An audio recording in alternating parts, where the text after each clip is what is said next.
I walked away from my family business after years of working unpaid, and now they're desperate for my help. But my next move left them stunned. I'm 34, male, and I finally learned to set boundaries. But growing up, that word didn't exist in my family. Let me paint you a picture. My grandfather started this chain of barbecue restaurants back in the 60s. It was his baby, and he poured everything into it: blood, sweat, tears, you name it. When he passed, my dad and Uncle Mike inherited it. Sounds nice, right? Wrong. The problem was, neither of them had a clue how to actually run a business. Grandpa's passion held it together while he was alive, but after that, it was all downhill. They ran it like it was their personal playground. And guess who was expected to clean up their messes? Yep, me. I got roped in when I was 10. It started small, cleaning tables after hours or doing inventory. It's just a little help, they said. But by the time I was 12, I was spending entire weekends in the back of the kitchen, chopping vegetables and mopping floors, and not once did I get so much as a dime for my trouble. Family doesn't charge family, Dad would say whenever I asked about payment. But this so-called rule only applied to me. My cousin Ryan, Uncle Mike's son, never had to lift a finger. He was either too young or too busy. Meanwhile, I was practically a full-time employee without a paycheck. I remember one summer when I was around 14. The restaurant was short-staffed because one of the cooks quit mid-shift. My dad called me out of bed at 6 a.m. on a Saturday to help out. I spent the entire day in the back, sweating over a stove and running food to tables. By the end of the day, I was so tired I could barely keep my eyes open. When I asked if I could take Sunday off to recover, Dad just laughed. Recover from what? It's called hard work, he said. Meanwhile, Ryan was off at some water park with his friends, posting pictures of funnel cakes and water slides. It was infuriating. The unfairness wasn't just limited to work either. Every family gathering turned into a brag fest about Ryan. Uncle Mike would go on and on about how Ryan was going to take the business to the next level one day. They even joked about him becoming CEO. CEO of what? The guy hadn't even stepped foot in a kitchen, let alone managed a shift. And it wasn't like I was a slacker. By the time I was 16, I was basically running the weekend shifts on my own. I handled scheduling, inventory, and even customer complaints. One time, a customer's order got completely botched. Wrong meat, wrong sides, the works. I fixed it, comped their meal, and got them a gift card to make up for it. The customer ended up leaving a glowing review. My dad's response? Good job. But next time, try not to mess up in the first place. I can't even count the number of times I was called in to fix problems that weren't my fault. Like the time one of the dishwashers decided to quit in the middle of the lunch rush. Instead of calling another adult, or I don't know, doing it themselves, Dad called me out of school to cover for him. I spent 4 hours scraping burnt barbecue sauce off pans while my friends were out enjoying their lunch break. Then there were the family meetings. These were basically just excuses for my dad and Uncle Mike to dump their responsibilities onto everyone else. They'd sit us down in the dining area after hours and talk about how we all need to pitch in. Translation: I needed to work even harder to make up for their bad decisions. One time, Uncle Mike decided to add a salad bar to one of the locations without telling anyone. He didn't do any research or planning, just showed up one day with a truck full of lettuce and croutons. Guess who had to figure out how to make it work? Me. I spent an entire week setting it up, training the staff, and making sure it didn't completely tank. When the salad bar failed, because no one goes to a barbecue joint for salads, Uncle Mike blamed me for not marketing it well enough. By the time I was 17, I started to realize that this wasn't normal. My friends had part-time jobs where they actually got paid, and their families didn't expect them to sacrifice their entire lives for tradition. But every time I brought it up, I was met with the same line: you should be proud to be part of something bigger than yourself. Proud of what? Working for free while Ryan got treated like a prince? No thanks. It all came to a head when I turned 18. I was finishing up a shift when Ryan strolled in with his dad. He was dressed in some fancy new clothes, talking about how he'd just gotten back from a treat trip with his friends. A treat trip? The guy hadn't even worked a day in his life. Uncle Mike looked at me and said, "You should be taking notes from Ryan. He's got the right mindset for leadership." I couldn't believe it. I'd been breaking my back for years, and they wanted me to take notes from someone who didn't even know how to sweep a floor. That was the moment I knew I had to get out. But it wasn't going to be easy. My family had spent my entire life tying my self-worth to the business, and breaking free felt impossible. Still, I knew one thing for sure: I couldn't keep sacrificing my happiness for their entitlement. And that's just the start of the story. Trust me, it gets worse before it gets better. I realized I couldn't keep living like that, constantly working for free in a business that treated me like cheap labor, while Ryan lived his best life without lifting a finger. I'd had enough. I told my parents I wanted to go to college. And not just any major, I wanted to study marketing. I'd always been drawn to the creative side of business, and I figured if I was going to put my time and energy into something, it might as well be something I enjoyed. When I brought it up to Dad, his face twisted, like I just told him I was planning to rob a bank. "Why would you waste time and money on college?" he asked.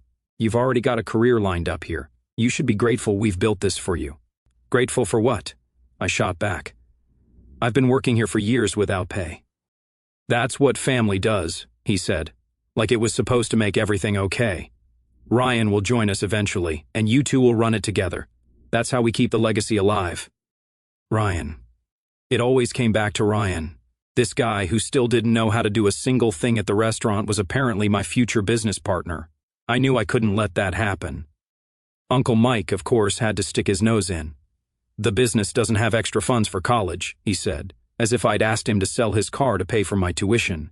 "If you want to go, you'll have to figure it out yourself. We can't be funding personal ambitions." The hypocrisy of that statement made me want to scream. Uncle Mike had just bought Ryan a brand new laptop for his future studies in hotel management, fully funded by the business. Meanwhile, I was being told to fend for myself. But if there's one thing those years at the restaurant taught me, it's how to hustle. I applied for every scholarship I could find, took on 2 part-time jobs, and even worked as a delivery driver on weekends. I didn't care how hard it was, I just needed to get out of there. The first few months of college felt like freedom. I wasn't tied to the restaurant anymore, and for the first time in years, I had the chance to figure out what I actually wanted. I loved my marketing classes, especially the ones that focused on branding and customer behavior. I'd spend hours working on projects and brainstorming ideas, and it felt good to use my brain for something other than calculating food costs or dealing with angry customers. Of course, my family didn't make it easy. Dad called constantly, asking when I'd come home to help. "The weekends are tough without you," he'd say, like I was supposed to drop everything and drive back just because they didn't want to hire more staff. One time, Mom called me in tears. "Your dad's so stressed," she said. "Can't you just come home for one weekend and help out?" "No, Mom," I said firmly. "I've got 2 jobs and a full course load. I can't just drop everything." "Well, Ryan's been helping out a lot lately," she said, clearly trying to guilt me. I almost laughed out loud. Ryan helping? Sure, maybe he showed up once in a blue moon to supervise a shift, but I knew he wasn't doing anything that actually mattered. I'd heard from my friends who still worked there that Ryan spent most of his time chatting with customers and avoiding the kitchen entirely. By the time I hit my second year of college, I'd gotten into a good rhythm.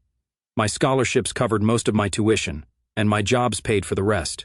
It wasn't easy. I'd pull all-nighters working on marketing projects, only to wake up at the crack of dawn for my delivery shift. But I felt like I was finally doing something that mattered. Meanwhile, the family drama continued. Every time I came home for a holiday or break, the guilt trips would start all over again.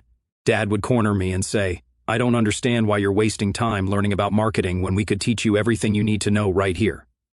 Uncle Mike would chime in with, "This business is your future, whether you like it or not. You're going to come back eventually, so why not start now?" I learned to tune them out, but it wasn't always easy. They had a way of making me feel like I was abandoning them, even though I knew deep down they were the ones who'd let me down. One summer, I decided to take an internship with a local marketing agency instead of working at the restaurant. I thought maybe, just maybe, they'd finally leave me alone. Instead, it made things worse. "You're working for strangers?" Dad asked when I told him. "How can you be so disloyal to your family?" "It's an internship," I explained. "It's not like I'm moving away forever." "It's the principle of the thing," Uncle Mike said. "You're turning your back on the people who've always been there for you." Always been there for me? The audacity was almost laughable. But the internship turned out to be one of the best decisions I ever made. I learned more about branding, digital campaigns, and customer engagement in 3 months than I ever had at the restaurant.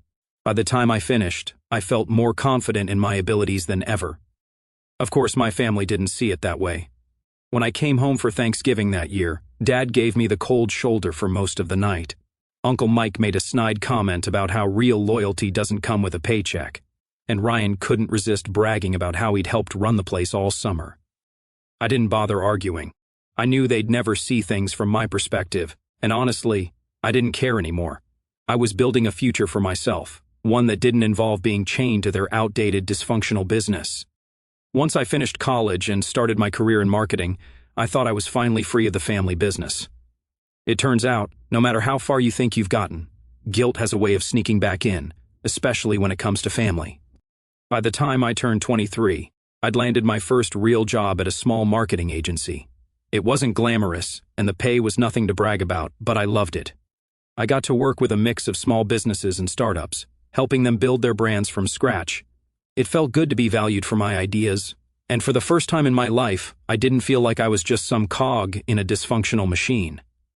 Of course, my family didn't see it that way. To them, it didn't matter that I was doing well for myself. What mattered was that I wasn't doing it for them. "You're wasting your talent," Dad said during one of my rare visits home. "All those skills you learned could be helping the family." "It's not a waste," I told him. "I'm happy with what I'm doing." "That's not the point," he said, as if my happiness didn't factor into the equation. "You're turning your back on everything your grandfather built." That was his go-to line, by the way. Anytime he wanted to guilt me into doing something, he'd bring up Grandpa. "Your grandfather worked so hard to build this business," he'd say. "Do you really want to let all his sacrifices go to waste?" It was like he had a script, and he never missed a line. It wasn't just my parents either. Uncle Mike had his own version of the guilt routine. Whenever I visited, he'd corner me in the dining area after hours and give me one of his infamous lectures. "This business is your legacy," he'd say, pacing back and forth like he was delivering a TED Talk. "Ryan can't do it all on his own. He needs you." That one always made me laugh on the inside. Of course, Ryan, the guy who spent more time on social media than actually working. The idea that he was carrying anything was a joke. But I kept my mouth shut because I knew it wouldn't make a difference. The worst part of all of this wasn't the guilt trips themselves. It was how relentless they were. Every time I came home, there was a new angle, a new way to frame their disappointment in me. One time, Uncle Mike even brought out the big guns. Public shaming. We were at a family barbecue, one of those rare moments where everyone pretended to get along, and he decided it was the perfect time to air his grievances. "You know," he said loudly, catching the attention of everyone within earshot, "it's a shame you're not part of the business anymore. We could really use someone with your expertise." All eyes turned to me. I could feel my face getting hot, but I managed to stay calm. "I've got my own career now," I said, keeping my voice steady. "The thing about guilt trips is that they only work if you let them, and I was getting better at brushing them off. But that didn't stop my family from trying. One time, Dad even tried to play the practicality card. He called me up and started asking about my job.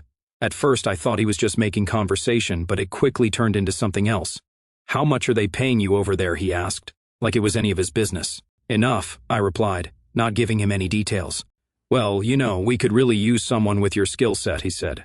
"I bet we could pay you just as much, if not more." I almost laughed. "Pay me more? With what money?" "Don't be like that," he said, clearly annoyed. "I'm serious. If you came back, we'd make it worth your while." It was tempting for about half a second, but I knew better. They'd been promising to make it worth my while for years, and it had never happened. The calls didn't stop there. Every few weeks, Dad or Mom would find a new reason to reach out. It was mostly about the business. "Do you have any tips for attracting more customers?" At one point, I started avoiding their calls altogether. It felt rude, but I needed the space. I couldn't keep putting myself in situations where I felt like the bad guy for living my own life. But even with all the distance I tried to create, the guilt still crept in. I'd lie awake some nights wondering if I was being selfish. What if they really did need me? What if I was the one holding everything together, and my leaving had caused everything to fall apart? It wasn't until much later that I realized how manipulative they'd been. They didn't actually want me to succeed. They just wanted me to keep sacrificing for their bad decisions. But at the time, it was hard to see things clearly. I realized that the guilt games were just their way of avoiding responsibility. It was easier to blame me for abandoning them than to admit they'd been running the business into the ground for years. But eventually, they wore me down. By the time I caved and decided to go back to the family business, I was 26. And honestly, I felt like I was walking into a storm I had no business being in. I'd spent years trying to establish my own life, my own career, but the guilt eventually broke me down. They didn't just want help. They made it sound like the whole business was about to crumble if I didn't step in. And maybe I was naive, but part of me thought I could actually fix things. Dad framed it like I'd be coming in to save the day. "We need fresh ideas," he said over the phone one night. "Someone who understands modern marketing, the way the world is changing." He talked a big game about how much they needed me, how much freedom I'd have, and how this was my chance to make a real impact. I figured, okay, maybe this is my shot. I'll come in, fix what I can, and then walk away once they're stable. From the moment I walked back into the restaurant, it was like stepping into a time capsule, and not in a good way. The place was outdated as hell. The decor hadn't been touched since the late 90s. The menus were these crusty laminated sheets with faded pictures. And the overall vibe screamed, "We're out of ideas." Even worse, there was no social media presence, and no website worth mentioning. If you Googled the restaurant, the top result was a 1-star review complaining about cold food and bad service. And then there was my office. Dad had promised I'd be running the marketing department, but what he failed to mention was that department was just me. My office was a desk shoved into a corner of the storage room, right next to the deep fryer oil. I literally had to move boxes of ketchup packets just to sit down. The staff situation was somehow even worse. Most of the employees were either family friends or people they'd hired on a whim. There was no structure, no training, and no accountability. One of the line cooks didn't even know how to make half the menu items, but instead of firing him, Dad kept saying, "We can't afford to lose anyone right now." And let's not forget Ryan. By the time I got there, he'd been given the title operations manager, which was a joke. His idea of managing was showing up at noon, sitting in the office with his feet on the desk and scrolling through his phone. If anyone needed anything, he'd tell them to ask my dad or me. Yeah, real leadership material. I rolled up my sleeves and tried to get to work. My first order of business was setting up a social media presence. I put together a campaign to promote the restaurant on Instagram and Facebook, with some basic strategies to boost engagement. When I pitched the idea to Dad, he immediately shut it down. "Social media. That's just a trend," he said. "We don't need to waste time on that." "It's not a trend, Dad," I said, trying to keep my cool. "Every restaurant has a social media presence these days. It's how people find new places to eat. We've been doing fine without it," he said, waving me off. "We don't need to fix what isn't broken." Except it was broken. The business was losing money, foot traffic was down, and the reviews were brutal. But trying to convince Dad and Uncle Mike of that was like talking to a brick wall. Speaking of Uncle Mike, he was a whole other headache. He had this way of swooping in at the last minute and taking credit for anything that went well. One time, I spent weeks setting up a partnership with a local catering company to boost our revenue.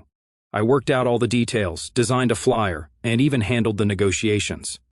Right before the deal went through, Uncle Mike announced it to the staff as if it was his idea. He even gave himself a pat on the back during the next family meeting. "See, this is the kind of innovation we need," he said, grinning like he just solved world hunger. When I called him out on it later, he just shrugged. "We're all in this together," he said. "It doesn't matter who gets the credit." Of course it mattered to him when he didn't get the credit. Ryan wasn't much better. One morning I came in early to set up for a meeting with a potential new supplier. Ryan was supposed to handle the introductions, but he showed up 30 minutes late, coffee in hand, acting like it was no big deal. When I asked him what happened, he said, "I overslept. Chill out." That was Ryan's default response to everything. Chill out. Meanwhile, I was running around trying to keep the business afloat while he got paid triple my salary for doing nothing. It wasn't just frustrating, it was exhausting. Every day felt like an uphill battle, and no matter how much effort I put in, nothing seemed to stick. If I came up with a promotion to attract new customers, Dad would veto it because we've never done that before. If I suggested updating the menu, Uncle Mike would complain that it was too expensive. And if I pointed out that Ryan wasn't pulling his weight, they'd all look at me like I was the problem. The final straw came about 6 months in. I'd been working on a complete rebranding strategy. New logo, updated menus, the whole 9 yards. I put together a presentation and scheduled a meeting with Dad, Uncle Mike, and Ryan to go over the details. Halfway through the meeting, Ryan interrupted me. "This all seems like a lot of work," he said, leaning back in his chair. "Can't we just do something easier like a giveaway or something?" I stared at him, trying to process what he just said. "A giveaway?" I repeated. "That's your solution?" "Yeah," he said, shrugging. "People love free stuff." Before I could respond, Dad jumped in. "Ryan's got a point," he said. "We don't need to reinvent the wheel. Let's keep it simple." That's when I realized nothing was ever going to change. No matter how much effort I put in, they'd always find a way to undermine it. They didn't actually want fresh ideas or innovation. They just wanted me to do all the work while they reaped the benefits. I stuck it out for a year, but by the end I was completely drained. The constant pushback, the lack of support, and the blatant favoritism were too much to handle. When I finally quit, Dad called me selfish. Uncle Mike said I was being dramatic, and Mom cried, "Of course." But honestly, I didn't care anymore. I'd tried my best and it wasn't enough. They didn't want to be saved. They just wanted someone else to take the blame for their failures, and I wasn't going to be that person anymore. But as much as I wanted to leave it all behind, life had other plans. For a while, life was good after I quit the family business. I threw myself into my work, moved into a better apartment, and even started traveling a bit. My family? Well, they didn't take my exit gracefully. Dad acted like I'd stabbed him in the back. Uncle Mike barely acknowledged me when we saw each other. And Mom, of course, cried every time we talked. But as much as they tried to guilt-trip me, I wasn't going back. Then 2020 happened. Like most people, I spent the first few months of the pandemic trying to figure out what the hell was going on. My company pivoted to focus on delivery and digital marketing, which kept me busy. But it also made me think about how unprepared the family business probably was. I knew their restaurants relied heavily on dine-in traffic, and I doubted they'd made any effort to adapt. Still, it wasn't my problem. They'd have to figure it out on their own. Or so I thought. It was around mid-2021 when the calls started coming in. At first, it was just Dad asking how I was doing and making awkward small talk. After a few minutes, he got to the real reason for the call. "We're struggling," he said, his voice heavy. "The pandemic hit us hard and we've had to close a couple of locations." I felt a pang of sympathy, but I kept my tone neutral. "I'm sorry to hear that," I said. "We could really use your help," he continued. I wasn't surprised, but I still wasn't interested. "Dad, I have a full-time job," I said. "I can't just drop everything and come back." "It wouldn't be forever," he said, practically pleading. "Just long enough to get us back on track." I held my ground, but the calls kept coming. Mom called me next, and then Uncle Mike. They all had the same pitch. The business was in trouble, and I was the only one who could save it. At first, I resisted. But the more I thought about it, the more I realized they might not make it without help. As much as I resented them, I didn't want to see the business Grandpa built go under. Still, I wasn't about to walk back into the same mess I'd left behind. If they wanted my help, it had to be on my terms.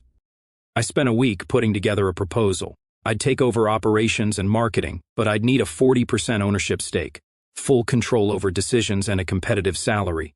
If they wanted me, they'd have to treat me like a professional, not a family obligation. When I presented my terms, the backlash was immediate. Dad accused me of taking advantage of the family in a time of crisis. Uncle Mike called it extortion. Even Mom, who usually stayed out of business matters, said, "I can't believe you'd put a price on helping your family." I stood my ground. "This isn't charity," I said. "You want my expertise? This is what it costs." It took them 2 weeks to come around. I'm guessing the mounting bills and angry calls from creditors had something to do with it. Eventually, they signed the agreement, though not without plenty of grumbling. Uncle Mike even tried to sneak in a clause limiting my authority, but I caught it and made him remove it. I was officially back in the fold. Walking into the restaurants again was surreal. Everything was worse than I'd imagined. Half the locations were shut down. The ones that were open were barely scraping by, and the staff morale was at an all-time low. My first order of business was introducing online ordering and delivery. It was something I'd been pushing for years, but Dad had always dismissed it as unnecessary. Now it was the only way to survive. I set up partnerships with delivery platforms, revamped the website, and launched a social media campaign to let people know we were open for business. Within a few months, sales started to pick up. But not everyone was thrilled about the changes. Dad complained constantly about how impersonal online ordering felt. Uncle Mike griped about the fees from the delivery platforms. And Ryan? Well, Ryan was just pissed that I'd fired him. Yeah, I fired Ryan. It was one of the first things I did after coming back. He strolled into the office one morning an hour late, as usual, holding a smoothie and acting like nothing had changed. "What's up, boss?" he said, smirking. "You're done," I said, handing him his termination letter. He looked at me like I'd just slapped him. "You can't fire me," he said. "Dad and Uncle Mike will back me up." "They signed off on this," I said, motioning to the letter. "Clear out your desk." To his credit, he didn't make a scene. But I could tell he thought I'd cave. He probably assumed he'd be back in a week or two once Dad and Uncle Mike started whining about family loyalty. But I didn't budge. Firing Ryan was just the beginning. I cut unnecessary expenses, renegotiated supplier contracts, overhauled the menu to focus on quality over quantity, and introduced a loyalty program to reward repeat customers. I even brought in a consultant to help train the staff, which Dad absolutely hated. "We've been doing this for decades," he said during one of our many arguments. "Why do we need some outsider telling us how to run things?" "Because what you've been doing isn't working," I said. "If you want to save this business, you need to let me do my job." The loyalty program was also a big hit, but it almost didn't happen. When I first pitched the idea, Uncle Mike rolled his eyes and said, "People don't care about points and discounts. They care about the food." "People care about both," I countered. "If we don't give them a reason to come back, they'll just go somewhere else." It took a lot of convincing, but eventually he agreed to let me try it. Within a few months, repeat business increased by 20%, and even Uncle Mike had to admit it was a good idea, not that he gave me credit for it. He just stopped complaining, which was as close to a compliment as I was going to get. Still, the tension with Dad and Uncle Mike never went away. No matter how much progress we made, they couldn't help but nitpick every decision I made. Dad accused me of being too focused on the numbers and not caring enough about tradition. Uncle Mike claimed I was taking too much credit for the turnaround, even though he'd contributed next to nothing. Even Mom got in on the act, asking me one night if I'd consider donating part of my salary back to the business. "It would be a nice gesture," she said. "You know, to show that you're really part of the family." I couldn't believe what I was hearing. After everything I'd done, they still wanted more from me. About a year ago, I finally quit. It wasn't a sudden decision. It had been building up for months. The business was in a good place financially, and I'd accomplished everything I set out to do. The restaurants were turning a profit again, staff morale was up, and we had a loyal customer base. From the outside, everything looked great, but inside, it was a nightmare. The final straw came during one of our family meetings. By this point, I'd been running operations and marketing for over 2 years. I'd modernized every aspect of the business, and it was thriving because of my efforts. But instead of being grateful, Dad and Uncle Mike were plotting behind my back. I found out they'd promised Ryan the CEO role. Yes, Ryan. Apparently, they decided that now that the business was stable, it was time to hand over the reins to family. Never mind that I was family, too. In their minds, Ryan was the heir, and I was just the workhorse. When I confronted them, Dad didn't even try to deny it. "You've done your part," he said. "Now it's time for Ryan to step up and lead." "Step up and lead," I repeated, trying not to lose it. "He hasn't done anything except sit on his ass while I've been busting mine for the last 2 years. "You don't understand," Uncle Mike said, as if I was the one being unreasonable. "This business was always meant to stay in the family. Ryan has the right to be part of it." "I am family," I said, my voice rising. "But that's never mattered to you, has it?" They looked at me like I was the problem, like I was being selfish for not wanting to hand over everything I'd worked for to someone who didn't deserve it. That was the moment I knew I was done. The next day, I submitted my resignation and sold my ownership stake back to them at a significant profit.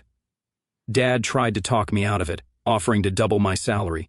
Uncle Mike called me immature and said I was throwing away everything we'd built together. But I didn't care anymore. I'd given them everything I had, and it still wasn't enough. Now, a year later, I'm finally at peace with my decision. It wasn't easy at first.